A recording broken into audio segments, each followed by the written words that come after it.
can you walk us through that process as far as, you show up, let's say, to, with a sport organization, and they know that they have this problem with, connecting with their fans and fan engagement while they're in the stadium. Is there a process that you use to narrow down the range of possible culprits and decide on one that you think is the likely issue at hand? So that's a really good question. And to give you an answer, as difficult as it is to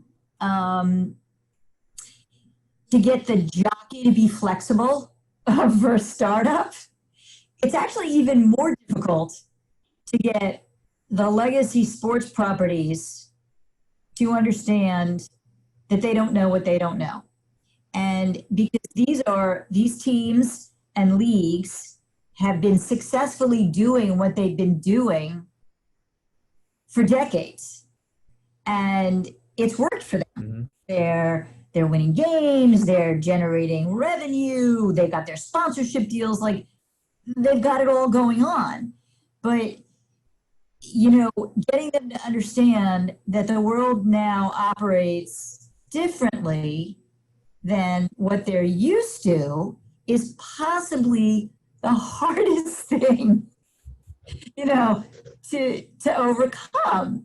And so when I do go in and I have a specific kind of task, which is if somebody comes to me and says, I'm just not getting consumers, then the research I have to do is ask them, so if you take a look at your CRM over the course of the last 5 years, okay, what does that look like?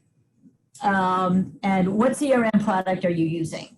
And who else has access to being able to get information into your database? And does your front office in the world of ticketing work with the back office in the world of, data gathering? So very often there will be these disconnects between different technologies that have been deployed for front office activity and back office activity. So it's not surprising that things get lost along the way.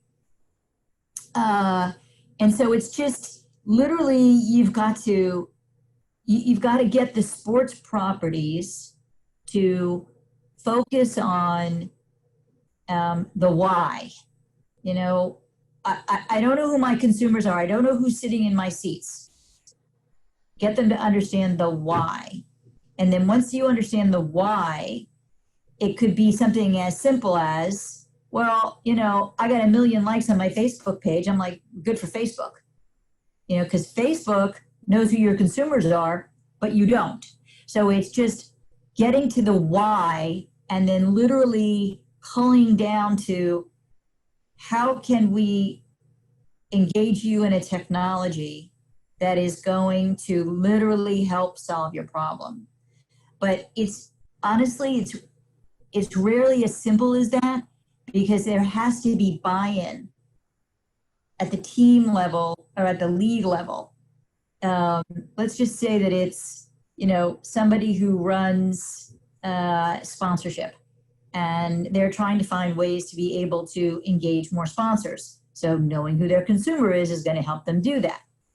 But if it's a new technology that they have to bring in, how's it going to get paid for? Is it going to pass through legal? Is it going to pass through finance? And is it something that their brands are going to want?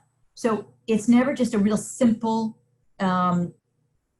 it's not a simple answer, but that is how sports leagues work. So if you understand the layers of how a sports property works, at least you can help cut to the chase, and you can help deliver value for that person in sponsorship who's desperately trying to address, why don't I know who my consumer is? And you can help them tell that story all the way on up to the decision makers.